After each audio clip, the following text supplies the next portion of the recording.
कि ज़िंदगी रूठ गई है कब से पहली बार सुना हूँ, ज़िंदगी रूठ गई है कब से पहली बार सुना हूँ, और ये योगी कौन है मैं नाम पहली बार सुना हूँ। देश में हिंदू और मुसलमान का बंटवारा किया जाए ताकि अंग्रेज़ों की जो नीति थी फूट डालो राज करो, वही उसी तर्ज पे योगी आदित्यनाथ की ये सरकार चल रही है। योगी आदित्यनाथ की जो पॉलिसी है वो पूरी तरह से मुस्लिमों के इर्द गिर्द ही है, क्योंकि बगैर मुस्लिमों का नाम लिए हुए उनकी सरकार नहीं बन सकती है, ना सरकार उनकी चल सकती है। इसमें तो कोई दो राय नहीं है, भाजपा सरकार जो है मुस्लिमों के खुली विरोधी है। अच्छा। जो भी उनका कानून पास होता है, जो भी मतलब उल्लंघन करते हैं वो मुस्लिमों के एकदम खुले विरोध में किया जाता है उसका भी। ओवैसी आएंगे तो ओवैसी की तरफ आप लोग जाएंगे? सब हवा है, सब हवा है। डॉक्टर अयूब ओवैसी ये सब हवा हवाई हैं। कहीं जनता इस बार बैठने वाली है। ये लोग बीजेपी के एजेंट हैं। 100 नंबर को हटा करके 112 नंबर कर दिए। जो जाहिल आदमी रहेगा वो पहले 100 लिखेगा फिर 12 लिखेगा। करेक्ट। यहाँ का मुसलमान बिहार नहीं चाहता, वो बंगाल चाहता है।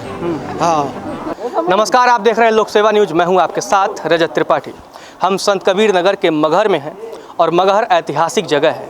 कबीर स्थली पूरी दुनिया में प्रसिद्ध है। तो चलिए यहाँ की जनता का मूड जानते हैं कि जब 2022 में विधानसभा चुनाव होंगे तो मगहर के लोग किसमें संभावनाएं देख रहे हैं और मगहर के लोग किसकी सरकार बनाने के मूड में हैं। अपना नाम बताइएगा और यह बताइएगा कि 2022 में हम किन मुद्दों पर मतदान करेंगे। सबसे पहले वर्तमान में जो सरकार चल रही है इस समय पूरी तरह से फेल है, क्योंकि ना यहाँ पे दवा है, ना सिंचाई है, ना पढ़ाई है।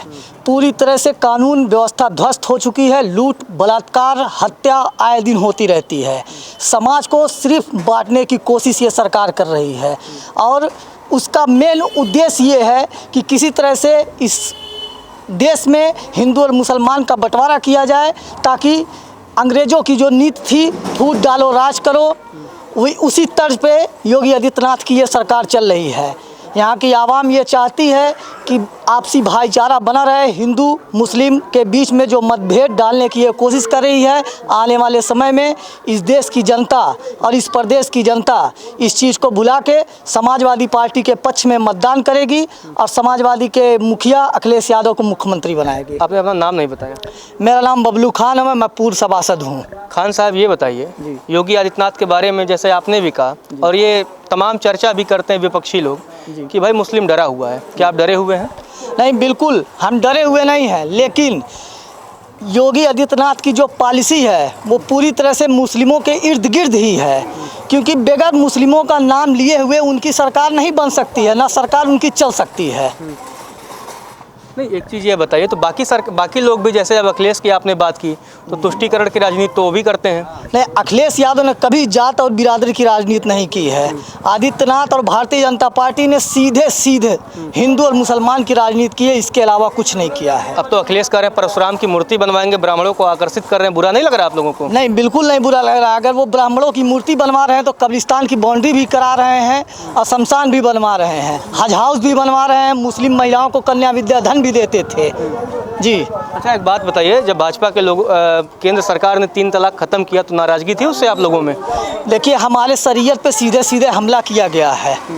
माइनॉरिटी के लोगों के लिए एक मुस्लिम पर्सनल लॉ बोर्ड बना हुआ है, जिस हिसाब से हम चलते हैं। नहीं, वो तो एक एनजीओ है। नहीं, एनजीओ नहीं, मुस्लिम पर्सनल लॉ बोर्ड के हिसाब से ही हम लोग चलते हैं। उन्होंने भाजपा के लोग भी तो यही कहते हैं ना, या सरकार के लोग भी यही कहते हैं कि भाई देश संविधान से चलेगा कि शरीयत से? नहीं, देखिए, हम शरीयत को मानने वाले लोग हैं और संविधान को भी मानने वाले लोग हैं। पहले कौन? दोनों को हम मानते हैं। प्रायोरिटी तो कोई होगी? प्रायोरिटी तो संविधान, जिस देश में रह रहे हैं उस संविधान को तो मानना ही है, लेकिन शरीयत भी हम, जैसे हमारा धर्म भी है तो उस धार्मिक मामले को हमारे कुछ उलमा जो हैं जो बना के चले गए हैं उस चीज़ को, मान लिया 3 तलाक पे है और कुछ और मुद्दे हैं जिसको लेके हमारे उलमाओं ने जो राय दी है उसी के हिसाब से हम चलते हैं। ये तो अगर 3 तलाक का बिल पेश हो गया है, पास हो गया है, तो भाई हमको तो मानना ही पड़ेगा, क्योंकि संविधान के तहत पास हुआ है वो। लेकिन मन से नहीं मान रहे हैं? नहीं, बिल्कुल मान रहे हैं, क्यों नहीं मानेंगे? नहीं, जिस देश में रहे हैं वहाँ का संविधान तो हमको मानना ही है। मानना है जी। चलिए और भी लोगों से बात करते हैं। यूपी, चलिए और भी लोगों से जानते हैं। यूपी सरकार कहती है कि भाई हम जनसंख्या नीति लाएंगे, और उसको मुस्लिम लोग खुद से जोड़ लेते हैं कि वो हमारी आबादी कम करना चाहती है, क्या लगता है आपको? मैं मोहम्मद गैफ अंसारी, एक बुनकर परिवार से, जो कि यहाँ की स्थिति बुनकरों की बहुत ही ख़राब है और बहुत समय से, जब से ये गवर्नमेंट आई है योगी सरकार, तब से तो और दिक्कत है बुनकरों के लिए जी। कुछ लाभ वगैरह नहीं मिलता बुनकरों को? कुछ नहीं लाभ मिल रहा है, क्योंकि यहाँ पे बहुत बड़े पैमाने पे बुनकर का काम है, सिलाई का काम होता था। कुछ लोग बाहर भी रहते थे। कोरोना की महामारी में भाजपा ने उनको ना तो समय पे कुछ किया, ना उनका सही से इलाज किया। ना क्षेत्र की अगर आपके बात करें तो जो आपके विधायक हैं जय चौबे, उनका कामकाज कैसा है? काम का तो कुछ दिख नहीं रहा है आज तक। कोई जो विकास की जो बातें होती हैं कि मगहर तक विकास पहुंचा है नहीं पहुंचा है? विकास तो मैं बस सपा सरकार में ही देखा। अच्छा, जी मगहर में जी, सभी स्टूडेंट को लैपटॉप दिया गया, एक्सप्रेस वे बनवाया गया। मगहर की अगर विकास की बात करें तो मगहर में किसके समय में ज़्यादा विकास हुआ? सपा के सरकार में, जो कि यहाँ पे सपा की सीट नहीं थी, लेकिन फिर भी यहाँ पे फंड आता था। और मतलब यहाँ का जो आरसीसी रोड देख रहे हैं, सभी पूरे मगहर में आप घूमेंगे तो आरसीसी रोड मिलेगा आपको। मतलब ये सपा की सरकार में हुआ है। और भाजपा 55 लाख जो पेंशन थी, सब यहाँ के लोग उसका लाभ उठाए। और ये कन्याधन जो था वो उन्हीं के सरकार में हुआ है। मतलब सपा ने मगहर में काम किया। अच्छा काम किया सपा ने। के लिए और भी लोगों से उनकी प्रतिक्रिया जानते हैं। आपको क्या लगता है कि 22 में किस पार्टी में आप संभावनाएं देख रहे हैं, कौन सरकार बनाएगी? मैं मोहम्मद शमीम अंसारी, मेरा किसी राजनीतिक पार्टी से कोई खास जुड़ाव नहीं है, ना मैं राजनीतिक आदमी हूँ। एक सामाजिक आदमी हैं आप, समाज के एक सामाजिक व्यक्ति के तौर पे आप क्या देखते हैं? देखिए, अभी तो विधानसभा का चुनाव 2022 में होना है, तो अभी कोई ऐसी वो नहीं है खास बात। चलिए, जैसे नज़दीक आएगा उसके बाद रुझान अंसारी साहब, ये तो आप बता दीजिए कि दरअसल भाजपा पे आरोप लगता है कि वो मुस्लिम विरोधी है, तो क्या आप मानते हैं भाजपा मुस्लिम विरोधी है? जी, इसमें तो कोई दो राय नहीं है। भाजपा सरकार जो है मुस्लिमों की खुली विरोधी है। अच्छा, जो भी उनका कानून पास होता है, जो भी मतलब उल्लंघन करते हैं, वो मुस्लिमों के एकदम खुले खुले विरोध में किया जाता है। उसका भी योगी आदित्यनाथ से डर लगता है? नहीं, क्यों डर लगेगा? डर तो है कि भाई योगी से लोग डरते हैं। देखिए, मोमिन सिर्फ डरता किसी से तो सिर्फ अल्लाह से डरता है, उसके सिवा कोई किसी से नहीं डरता है। अच्छा, एक बात बताइए, जनसंख्या जो कानून की बातचीत बहुत लंबे समय से चल रही है, आनी चाहिए या नहीं आनी चाहिए? देखिए, अगर हमारे देश की स्थिति इसी तरीके से बिगड़ती रही तो आने वाले समय में रोजगार की तो दिक्कत होनी है।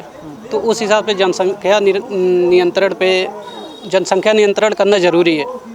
या तो सरकार भाई पब्लिक को रोज़गार दे, या तो नियंत्रण करे जनसंख्या। क्योंकि हमारे जो क्षेत्रफल है वो तो उसमें वृद्धि हो नहीं सकती, तो उस हिसाब से आप मानते हैं कि जनसंख्या जो कानून है, जो जनसंख्या नीति है, 2 बच्चों वाली नीति है, वो लागू होनी चाहिए? देखिए, इस पे कुछ मैं खास विशेष नहीं कह सकता, लेकिन रोज़गार को बढ़ावा सरकार को देना चाहिए। बाकी जनसंख्या की जहाँ तक बात हो तो भाई सरकार जो काम करेगी उसको सबको मानना। अगर मान लीजिए कानून आता है, स्वागत करेंगे? बिल्कुल, संविधान से पास होगा तो हम भी उसका स्वागत करेंगे, पूरा देश करेगा, पूरे देश की जनता करेगी उसका स्वागत। चलिए, और भी लोगों से बातचीत करते हैं। आइए चाचा, आप आइए ज़रा, आइए, आप तो बड़े अनुभवी लग रहे हैं। एक बात ये बताइए, 22 में जब चुनाव होगा, किस पार्टी में संभावना देख रहे हैं? बड़ा तेज मुस्कुराया। अब 22 में चुनाव हो तो आज का बता दें कि आई आज बता दीजिए भाई, क्या लगता है आपको? अच्छा, एक बताइए, चलिए छोड़ दीजिए, आपको क्या लगता है कि कौन मुख्यमंत्री ठीक है, जब अखिलेश काम कर रहे थे या जब योगी काम कर रहे हैं? दोनों में तो पहले हुए हैं मोदी कुल हैं, जो कुल वहाँ डाल मोदी हैं, शायद कुछ का मोदी, सब मोदी, सब मोदी। अच्छा, मोदी का काम आपको ठीक लगता है? अरे वो तो ठीक बाद में लगी अभी काम, अभी नहीं लग रहा है? अभी ना, बाद में बताया जाएगा चुनाव टाइम। हाँ, वो तो वही टाइम बता दिया जाएगा कि ठीक है भाई, ठीक है। अच्छा, कुछ हिंट दीजिए। हम का हिंट दें? चलिए जी, सबसे बड़ी हिंट तो उनका ये, जिस वक्त ये वोट देंगे उसी वक्त पता चलेगा। नहीं, वो तो बिल्कुल ठीक है, वोट तो आपका विशेषाधिकार है, हर व्यक्ति का विशेषाधिकार है। और दूसरी चीज़ है कि यह जो है गुप्त मतदान भी होता है, उसके बारे में भी नहीं बताना चाहिए, लेकिन एक व्यक्ति का राय होता है कि उसको कौन सी चीज़ें ठीक लगती हैं। आपको क्या लगता है कि 2022 में किस पार्टी में आप संभावना देख रहे हैं? जी देखिए, 2022 में तो हम सपा का सपोर्ट करेंगे। ये एरिया भी सपा की है। जी। अच्छा, आप नाम अपना नहीं बताया आपने। जी, मेरा नाम जैनुल आब्दीन अंसारी है। अंसारी साहब, योगी जी से डर लगता है? जी, कौन से डर लगेगा भाई। विपक्षी तो कहते हैं कि भाई योगी हैं, भगवाधारी हैं, मुस्लिम डरता है इनसे। कहने वाले पता नहीं क्या कहेंगे, लेकिन हमको जो करना हम वही करेंगे। नहीं, मतलब ऐसा तो कोई नहीं है ना कि उनका कोई खौफ है या कोई डर है या उन्होंने कभी आपको कुछ दिक्कत पहुंचाई हो? जी जी नहीं, ऐसी कोई बात नहीं है, डरने की कौन सी बात है। अच्छा जी। अखिलेश योगी में कौन ठीक है? अखिलेश। मायावती? जी, वो भी ठीक है, दौलत लेकिन की बेटी हो चुकी है। दौलत की बेटी हो चुकी हैं, लेकिन फिलहाल में अखिलेश। फिलहाल में अखिलेश। जब अखिलेश के साथ आ गई थी तब बुआ हो गई होंगी। जी। चलिए, भैया के अगर सपोर्टर आ गए तो बुआ हो गई थी। चलिए, और भी कोई लोग हैं। जब वो अपने ही प्रत्याशी को बिना पैसे के टिकट नहीं दे सकती तो आम जन का क्या भला करेंगे, आप ये बताइए हमको। चलिए, और भी लोगों से बात करते हैं। मिलने के लिए जी क्या कर रहे थे आप मायावती के बारे में? नहीं, मिलने के लिए तो मुंह दिखाए उनकी 2 लाख रुपए लगती है। अच्छा, हाँ। अच्छा कीमत है भाई, कीमत अब वो तो आप बताइए ना क्या चीज़ है कि वैसे दुल्हन को मुंह दिखाई दी जाती है, अब कुंवारियों को अगर मुंह दिखाई 2 लाख रुपए हो जाए तो बात अलग है। हाँ, तो हीरोइनों को भी दी जाती है। अच्छा, एक बात, नाम अपना बताइएगा और नाम के साथ ये बताइएगा कि 22 में आप किस पार्टी में संभावना देख रहे हैं? अशफाक अहमद नाम है, नगर पंचायत मगर का निवासी हूँ। समाजवादी पार्टी संभावना 101%, इसमें कोई दूर है नहीं है। समाजवादी पार्टी ही क्यों? बसपा या भाजपा या आम आदमी पार्टी या असुद्दीन ओवैसी जो आ रहे हैं हैदराबाद से? भाई सुनिए, मीडिया के बंधु लोग हैं, आप लोग अच्छी तरह जानते हैं कि भाजपा ने 2014 से लेकर के 2020-21 तक सिर्फ जो समाजवादी का काम था उस पे फीता काटने का काम किया है। उसके बाद बेचने का काम किया है। कोई एक काम आप बता दीजिए ताकि मैं भी उसका मुरीद हो जाऊँ बीजेपी का। तो आपको दिखा होगा काम? नहीं, हम तो देख रहे हैं, हम तो समाजवादी का काम ही सिर्फ देख रहे हैं, बाकी तो किसी पार्टी का दिखा नहीं है। ओवैसी आएंगे तो ओवैसी की तरफ आप लोग जाएंगे? सब हवा है, सब हवा है। डॉक्टर अयूब, ओवैसी, ये सब हवा हवाई हैं। कहीं जनता इस बार बैठने वाली है। ये लोग बीजेपी के एजेंट हैं। इस बार जनता बाकावे में नहीं आने वाली है। ओवैसी का वही ओवैसी तो आके कहते हैं कि भाई बढ़िया बढ़िया दाढ़ी उड़ी भी रख के आते हैं, कहते हैं भाई मौलाना भी रखे हैं। दाढ़ी आप भी रखे हैं, आप तो मौलाना थोड़ी हो गए। नहीं, लेकिन अब ये बताइए, उनके बारे में देखिए, किसी की चलने वाली नहीं है। इस बार 101% उत्तर प्रदेश में जनता समझ चुकी है, समाजवादी पार्टी की ही सरकार आने वाली है, ये मान के चलिए। समाजवादी ही पार्टी, मतलब आप काम बताइएगा, आपको क्या काम अच्छा लगा सपा का? यही चीज़ मैं बता रहा हूँ कि आप मीडिया के बंधु हैं, अब आप हमसे ये पूछ रहे हैं कि समाजवादी पार्टी का काम क्या है, जबकि आपको अच्छी तरह नहीं। आप बताइए। देखिए, कन्या विद्याधन, उसके बाद लैपटॉप योजना, गरीब साइकिल योजना, मतलब कोई एक 100 नंबर को इन्होंने 112 में तब्दील कर दिया। उसके बाद मतलब जितना भी कितना काम आपको जोड़ा है, 4-5 आप 5। उसके अलावा उनका कोई काम बताइए। मतलब विकास किया सपा ने। गरीबों को जो है वो दे दिया, ठेला चलाने वालों को वो दे दिया, क्या नाम है, ई रिक्शा। बच्चों को लैपटॉप दिया। पहले 100 मिलेगा, फिर 12 मिलेगा। 100 नंबर को हटा करके 112 नंबर कर दिए। जो जाहिल आदमी रहेगा वो पहले 100 लिखेगा, फिर 12 लिखेगा। करेक्ट? मतलब अखिलेश का काम ठीक रहा है? बिल्कुल, अखिलेश का काम शुरू से ही अच्छा था। अब हमारे घर में ही ज़रूरत पड़ी थी, हमारी बहन पढ़ी लिखी थोड़ा बहुत है, जब पुलिस को मिलाना था नंबर तो वो पहले 100 लिखी, फिर 112 लिखी। तो ये बताइए क्या है? 100 नंबर को बदल के क्या हासिल करना चाहते हो? कि हमारा राज्य है ये? अच्छा, एक बात बताइए, योगी जी और अगर अखिलेश में दोनों के काम में आप तुलना करें, जैसे आपने 100 की बात की, इसके अलावा और कौन कौन से काम है जिसकी वजह से लगता है कि अखिलेश और योगी में दोनों में बेहतर कौन है? क्योंकि वो फसादू वाला काम नहीं करते हैं। अब इतने दिन से किसान इतने दिन पे बैठे हुए थे तो अपनी जिद पे वो अड़े हुए हैं 9 महीने से। लेकिन अब जब वो आ रहा है इलेक्शन तो अब किसान दिख रहे हैं उनको। युवा हैं, पढ़ने जाते हैं आप? पढ़ने जा रहे हैं, लेकिन अब जब स्कूल ही बंद है तो पढ़ाई भी सब धुल चुकी है। ये खुल रहा। किस क्लास में पढ़ते हैं आप? हम हाई स्कूल में हैं। हाँ। अभी तो आप मतदाता नहीं हुए होंगे? क्यों? अब हम जब वो हो गए, प्रमोद हो गए तो हमको नहीं, प्रमोद नहीं, मतदाता में बात कर रहा। 18 कभी नहीं हुए होंगे? अभी नहीं, 18 नहीं हुए होंगे। अच्छा, एक बात बताइए, बच्चा बोल रहा है अखिलेश। अच्छा चलिए, अच्छा देख लीजिए, मतलब आपने कहा कि 100 को 112 करना उचित नहीं था? बिल्कुल उचित नहीं था, क्योंकि अगर हम भी मिलाएंगे तो समझ लिए हम भी एक तरह से केस से जाहिल हो चुके हैं, क्योंकि 2 साल से स्कूल बंद है। तो हम भी 100 नंबर मिलेंगे, फिर 12 लिखेंगे, नहीं लगेगा फ़ोन वक्त पर। चलिए, और भी लोगों से उनकी प्रतिक्रिया जानते हैं। आपको क्या संभावना दिख रही है? एक मिनट, और भी लोगों की बातचीत थोड़ा रख लेने दीजिए। नहीं, भाई साहब की कई बार बातचीत हो चुकी है। आपको क्या लगता है संभावना 22 में किसकी सरकार बनेगी? हम बता रहे हैं यहाँ का मुसलमान बिहार नहीं चाहता, वो बंगाल चाहता है। हाँ। अच्छा। हाँ। ओवैसी को नहीं जाएंगे? नहीं, कोई नहीं जाएगा यहाँ, उनके बहकावे में कोई नहीं जाएगा। क्यों? क्योंकि हमारे अखिलेश जो है यहाँ के विकासवादी पुरुष हैं, वो हम जनता को विकास चाहिए, उसके अलावा कुछ नहीं चाहिए जनता को। मगहर में क्या विकास हुए थे सपा सरकार के दौरान? मगहर में बहुत से विकास हुए थे, मगर जो कभी चौरे से जो रास्ता जाता है हाईवे से मिलता है, कभी चौरे में डिवाइडर रोड आजम खां विकास मंत्री से उन्हीं के देन कि ये बना रोड। अच्छा, आजम खान की अगर आपने नाम ले लिया, क्या लगता है योगी जी आजम खान को प्रताड़ित कर रहे हैं? बिल्कुल प्रताड़ित कर रहे हैं, बदले की भावना से राजनीति कर रहे हैं। ऐसा होना चाहिए? नहीं होना चाहिए, बिल्कुल नहीं होना चाहिए। चोरी कर सकता है। क्या कर रहे हैं आप जी? 450 बीघे में एकड़ में यूनिवर्सिटी बनाने वाला देश की पहली ऐसी यूनिवर्सिटी है जिसकी चारों तरफ से बाउंड्री की गई है। देश जिस बच्चे के माँ बाप में से अगर एक नहीं है उसकी फीस उन्होंने आधी कर दी है, अगर बच्चे के माँ बाप नहीं है तो उसकी फ़ीस पूरी माफ़ कर दी गई है। और CBSE बोर्ड की परीक्षा में अगर बच्चों की फ़ीस ली जा रही है तो सिर्फ 20 रुपये ली जा रही है, ताकि बच्चे के माँ बाप ये ना समझें कि हमारा बच्चा यतीम खाने में पढ़ रहा है। ये आजम खां जैसे लोगों की सोच है। क्या 9 बार विधायक, 2 बार मंत्री, 1 बार राज्यसभा का मेंबर, एक वर्तमान में लोकसभा का सांसद होने के बावजूद एक व्यक्ति मुर्गी की चोरी कर सकता है, बकरी की चोरी कर सकता है? आप इस चीज़ को सोच सकते हैं? ऐसे लोग हैं जो जान रहे हैं जलाधार का व्यक्ति है जिसने मुसलमानों के हाथ में कटोरा के बजाय कलम देने की कोशिश की है, उस व्यक्ति को प्रताड़ित किया जा रहा है इस सरकार में। मतलब प्रताड़ित किया जा रहा है? बिल्कुल। चलिए और भी लोगों से उनकी प्रतिक्रिया जानते हैं। आपको क्या लगता है कि 22 में किस पार्टी में संभावना है आप देख रहे हैं सरकार बनाने की? सपा सरकार की गवर्नमेंट बनेगी उत्तर प्रदेश में, अखिलेश यादव की, क्योंकि उन्होंने अच्छा काम किया है और उनको सब पूरी जनता चाहती है उत्तर प्रदेश की। इस बार वो बहुमत की सरकार बनाने का काम करेंगे। 400 सीट लाएंगे। 403 में 400? हाँ जी। 3 सीट विपक्ष के लिए ताकि अच्छा, एक बात बताइए, आप किन मुद्दों पर मतदान करेंगे? आप अगर जब मतदान करने जाएंगे आपके दिमाग में क्या मुद्दे होंगे?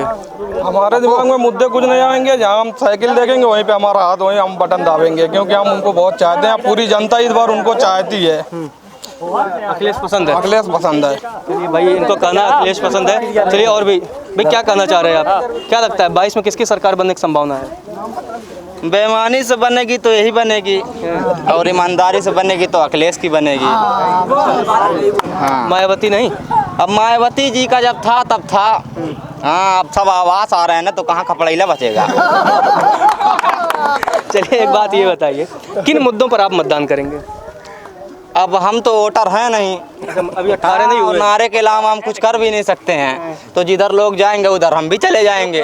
और अधिकतर लोग धक्का मार रहे हैं ना, तो जिधर धक्का ज़्यादा लगेगा उधर ही चल जाएंगे। अब चाहे वो भाजपा हो, चाहे सपा हो, चाहे समाजवादी हो, लेकिन भाजपा होगी तो गली वली में कहीं घुस जाएंगे। जरूरी नहीं है धक्का उक्का लगे। हाँ, कोई दिक्कत नहीं। क्या नाम है आपका? मेरा नाम है असली सादाब, लेकिन मैं मशहूर हूँ अप्पू के नाम से। हाँ। अच्छा, एक बात, योगी जी कैसे लगते हैं आपको? देखिए, योगी जी की बात ना की जाए तो अच्छा है। कर लीजिए भाई, आप मुख्यमंत्री हैं। आपके मुख्यमंत्री हैं प्रदेश के। चलिए ठीक है, मैं एक शेर मार देता हूँ कि जिंदगी रूठ गई है कब से पहली बार सुना हूँ, जिंदगी रूठ गई है कब से पहली बार सुना हूँ, और ये योगी कौन है मैं नाम पहली बार सुना हूँ। जनरल नॉलेज कमज़ोर हो गया, आपके मुख्यमंत्री का नाम नहीं पता? नहीं, जनरल नॉलेज हमारा बहुत टाइट है। आप इसके पहले का नाम पूछिए तो मैं बता दूं कौन मुख्यमंत्री था। इस वर्तमान नहीं पता है? इस ऐसी कोई गाइड ही नहीं है। ये अखिलेश के अलावा मैं कोई नाम नहीं पढ़ा हूँ मुख्यमंत्री का। उसने काम किया, उसका नाम हुआ है, बात खत्म। क्या काम अच्छा लगा अखिलेश को? हमको ये काम अच्छा लगा कि उसने स्टूडेंट के लिए फ़ोन फार्म डलवाया और लैपटॉप दिया। हम भले ही उस लायक नहीं है, लेकिन और लोग को मिला कि नहीं मिला? और जिसको मिला वो बोल रहा है। क्या बोल रहे हैं? अरे बोल रहा है हमको मिला। लैपटॉप वाला काम अच्छा लगा? लैपटॉप वाला काम अच्छा लगा, फ़ोन वाला काम अच्छा लगा, लोगों को ऑटो रिक्शा मिला। और योगी सरकार में लोग सारथी रिक्शा ले रहे हैं घर से पैसा लगाकर, और अखिलेश की सरकार खुद फ्री में दे रही थी। हाँ, इसलिए अखिलेश का नाम हो रहा है, क्योंकि यूपी में काम हो रहा है। काम हुआ था, अभी तो भाजपा का काम। हाँ, काम हुआ है। हाँ, पढ़ने जाते हैं आप? हाँ पढ़ने जाते हैं हम। अब पढ़ने कहाँ जाएंगे जब स्कूल ही नहीं खुलेगा। किस क्लास में? हाँ और मैं CBSE का स्टूडेंट हूँ। हाँ CBSE का।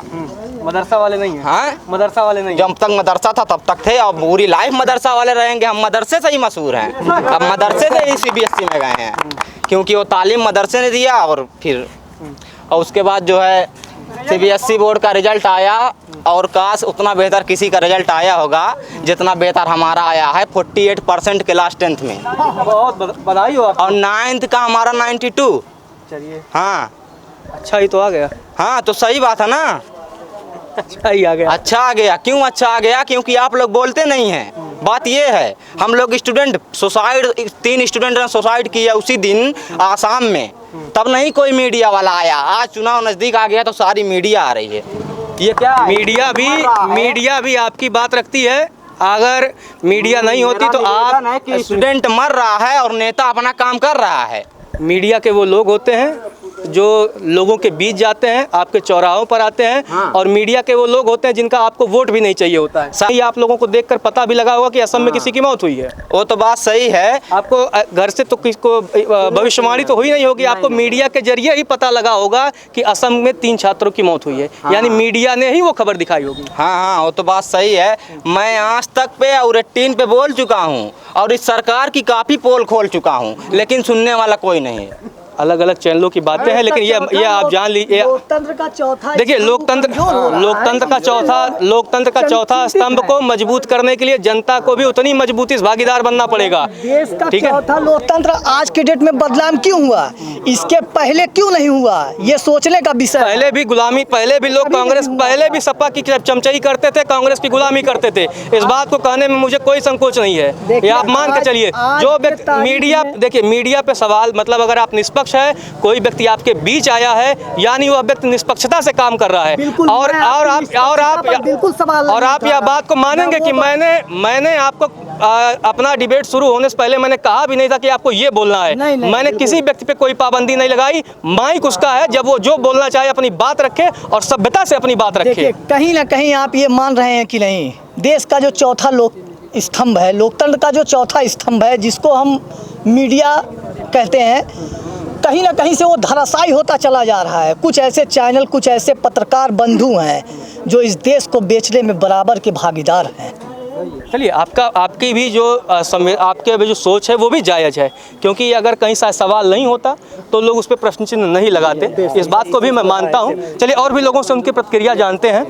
चलिए आप बोले हुए हैं कभी नहीं? क्या लगता है आपको, आपके क्या मुद्दे होंगे जब मतदान करने आप जाएंगे? जी हम चाहते हैं कि हमारा सरकार में अखिलेश है। अखिलेश है जी। अखिलेश क्यों अच्छे लगते हैं आपको? क्योंकि अखिलेश काम करे। हाँ। क्या किया था अखिलेश ने? बहुत कुछ किए हैं। जैसे गरीबों को वो पेंशन दिए हैं, और क्या बोलते हैं समाजवादी पेंशन दिए हैं। अब बच्चों को, छात्रों को लैपटॉप दिए, छात्रवृत्ति, स्कॉलरशिप का बहुत बड़ा मसला इस बार। और लड़कियों कन्याधन भी दिए शादी के लिए।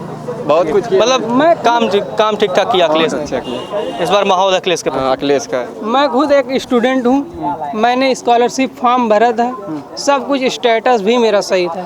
गवर्नमेंट की जो गाइडलाइन रहती है उसके हिसाब से मेरा स्टेटस भी करेक्ट था, लेकिन फिर भी नहीं आया। मैंने CM पोर्टल पर शिकायत भी की, 2-3 बार किया, कोई लाभ नहीं मिला मुझे उसका। सुनवाई नहीं हुई। चलिए और भी कोई व्यक्ति है जो जहाँ तक की बात रही ओवैसी साहब की, तो मैं बता दूं ओवैसी साहब की वही हाल होगी जो बंगाल और बिहार में हुई है। जमानत जब्त होगी? बिल्कुल जमानत जब्त होगी। ओवैसी की जमानत जब्त होगी। नाम पे वोट नहीं होगा, ये हिंदुस्तान है, विकास के नाम पे वोट होगा। मान रहे जाति धर्म के नाम पे वोट नहीं होगा इस बार? बेशक नहीं होगा, कभी नहीं। हम लोग ना कभी किए हैं जाति के नाम पे, ना करेंगे। शमशान कब्रिस्तान इस बार मुद्दा नहीं बनेगा? नहीं। चलिए और भी लोगों से उनकी प्रतिक्रिया जानते हैं। कोई और व्यक्ति है जो अपनी बात रखना चाहे? सर मैं रिक्वेस्ट करता हूं, एक बार सादा भाई से एक बार और मुकाबला। जी आ जाइए भाई, आइए। जी क्या कहना चाह रहे थे? कुछ कहना चाह रहे थे? मैं यही कहना चाह रहा था कि ये जो हो रहा है स्टूडेंट के साथ बहुत गलत हो रहा है, क्योंकि ऐसा नहीं होना चाहिए लोगों के साथ। क्या हो रहा है? जो आप क्या करना चाह रहे हैं खुल के बोलिए। देखिए, मैं तो करना चाहता था सुसाइड, क्योंकि मैं अपना रिजल्ट देखकर करना चाहता था। और पता नहीं कितने लोगों ने इस जहर को पीकर ऐसे बैठ गए हैं, अब बोले नहीं है, क्योंकि ब्रिलियंट की वजह से वो घर वालों की सोच कर कुछ किए नहीं। शायद री एग्जाम भी हो रहा है उसका। हाँ, तो री एग्जाम हो रहा है उसका, तो कोई उससे प्रॉफिट है नहीं। मतलब अगर आप री एग्जाम में फिर से आपको लिखने का मौका मिल रहा है तो वहाँ जा करके मौका मिल रहा है तो शायद आप नंबर अच्छा पा जाए। अरे जो खामोशी की भावना नहीं समझ सकता वो अल्फाज क्या समझेगा, ये बताइए। हैं? लिख के आएंगे तो शायद नंबर पा जाए। हाँ, तो लिख के आएंगे नंबर पा जाएंगे, ये बात सही है। क्या ये आप देखें अपनी आंख से कि कॉपियाँ वहाँ चेक हुई हैं? नहीं, ये तो पहले भी कोई नहीं जाके देखता ये था। पहले नहीं देखता था। तो आज से 70 सालों में किसी लड़के को सामने तो बिठा करके कोई अध्यापक नहीं कहता बेटा तुम्हारी कॉपी चेक कर रहा हूँ, लो बताओ कितना नंबर चाहिए। ऐसा तो कभी हुआ नहीं ना। ऐसा नहीं हुआ कभी, होगा भी नहीं, और ऐसा भी नहीं होना भी नहीं चाहिए कि कोई लड़का सुसाइड कर ले और उसको ना दिखाया जाए। नहीं, मैं यही फिर से आपसे करूँगा, आप कुछ लोगों पे छोड़िए, बहुत से लोग दिखाते हैं, उसको भी देखा करिए। वो तो बात सही है आपकी, लेकिन थोड़ा सा आप कई बार रिमोट का एक ही जगह मत रोका करिए, थोड़ा और बढ़ा लिया करिए। नहीं तो उसमें 4 टाइप की बटन है, आप जिधर आपको देखना उधर आप कर सकते हैं, वो तो बात सही है। लेकिन मुझे ऐसा नहीं समझ में आ रहा है कि ये लोग जो कर रहे हैं ये सही हो रहा है। कोर्ट का एक विकल्प खुला रहता है। कोर्ट का एक विकल्प है, सबको पता है। कोर्ट ये भी जानती है कि नोटबंदी में, अरे ये जो कोविड-19 का दौर चल रहा है, इसमें ये मॉडल शॉप खोल दिए हैं, दारू की दुकान खोल दिए हैं, स्कूल बंद, मस्जिद बंद, मंदिर बंद, ये क्या हो रहा है? ये भी तो कोर्ट जानती है। जैसे बच्चों के तो भविष्य के लिए शायद कौन लेगा? बच्चों के लिए, क्योंकि किसी में कोविड फैले ना, तो इसी वजह से स्कूल बंद किए गए थे। इलेक्शन आता तब नहीं फैलता है कोविड। इलेक्शन आता तब नहीं कोविड फैलता है। बताइए, इतनी भीड़ रहती तब नहीं कोविड फैलता है। जब कोविड दिसंबर में आ रहा था, ट्रंप को बुला करके करोड़ों लोग आए थे, तब नहीं कोविड फैला था। उसका जिम्मेदार कौन है इंडिया में? बताइए कौन है? सिक्का को ये चित्त रखेंगे या पुट रखेंगे, रहेगा सिक्का ही। नहीं, लेकिन जो बाद में कोविड आया उसमें तो बच्चों को ध्यान रखें, क्योंकि बाद एक समय ऐसा भारत में आया फैल चुका था, तभी ट्रंप आए थे इंडिया में, तब करोड़ों लोग की भीड़ थी। उसका जिम्मेदार कौन है? यह देश है। क्या यह देश है जिम्मेदार? और क्या मोदी जी ये पूछे थे क्या सबसे, हम ट्रंप को बुलाएं कि ना बुलाएं? ये देश क्यों जिम्मेदार होगा? एक बात ये बताइए, मैं ये कह रहा हूँ जब कोविड भारत में आया, भारत में विद्यालय बंद कब से हुए? भारत में विद्यालय तभी इसलिए बंद कब से हुए? जब से ट्रंप आया उसके बाद। नहीं, डेट बता दीजिए, महीना कुछ याद है? नहीं, मुझको महीना नहीं याद है, क्योंकि सरकार लॉकडाउन पहली बार कब लगा? मैं अपना नाम ही भूल गया था जब स्कूल में गया, तो मुझे डेट क्या याद रहेगी? नहीं, पहली बार भारत में लॉकडाउन कब घोषित हुआ? लॉकडाउन घोषित हुआ जब दौड़ा मार रहे थे, तो वही लॉकडाउन घोषित हुआ था। नहीं, आप देखिए, आप लॉजिकल बात करिए। 2022 आज आएगा भाई, अभी 22 आएगा, अभी हम 2021 में है, एक साल बाद 2022 आएगा। देखो मैं बता रहा हूँ, जान लो, मार्च में ठीक है लॉकडाउन घोषित होता है, ठीक है, उसके बाद से विद्यालय बंद किए जाते हैं, और अब जब 1 सितंबर से धीरे धीरे विद्यालय खोलने की प्रक्रिया भी शुरू हो गई। एक बात आप बताओ, जब कोविड का दौर था तो बहुत सारी दुकानें बंद थी, सिर्फ भारत के मेडिकल के लोग, पुलिस के लोग, यही लोग जा करके अपने जीवन को जोखिम में डाल के ये लोग काम कर रहे थे। और कोई वाले भी खोलते थे। हाँ बिल्कुल, दारू बत्ती, क्योंकि सरकार का यह मानना था कि उससे रेवेन्यू अच्छा आता है। बर्तन बेच के लोग जाते थे दारू पीने, दारू की भट्टी जब खुली रहती थी, लोग घर पे मेहरारू का जेवर गहना बेच के जाते थे दारू पीने, क्योंकि दारू वही खाली मिल रहा था, अच्छा खाने वाली चीज़ तो मिल नहीं रही थी। जो पीते थे वही बढ़िया बर्तन ले जाके बेच के पीते थे, और घर पे मेहरारू को भी सब लोग मारते थे। यही अत्याचार हुआ है जब से ये कोरोना फैला है, ये अत्याचार केवल हुआ है। कोरोना में अत्याचार बढ़ा है, बहुत अत्याचार हुआ है। मीडिया बंधुओं का बहुत बहुत शुक्रिया। और अब अजान का टाइम हो रहा है, हम लोग के नमाज पढ़ने का टाइम। जी। कोरोना के साथ साथ कोरोना से कहीं ज़्यादा गरीबी से लोग मरे हैं, क्योंकि कमाई की कोई जरिया नहीं है उनका, कोई जरिया नहीं है कमाई का उनका। जब से कोविड-19 आया है, सरकार ने कोई ऐसी योजना नहीं निकाली कि मतलब उनको रोजगार मिले, बल्कि सारा रोजगार एकदम नष्ट हो गया। रोजगार भी मुद्दा बनेगा। हम लोग एक बुनकर परिवार से हैं, बुनकर की बहुत बड़ी समस्या है यहाँ की। बुनकरों की समस्या है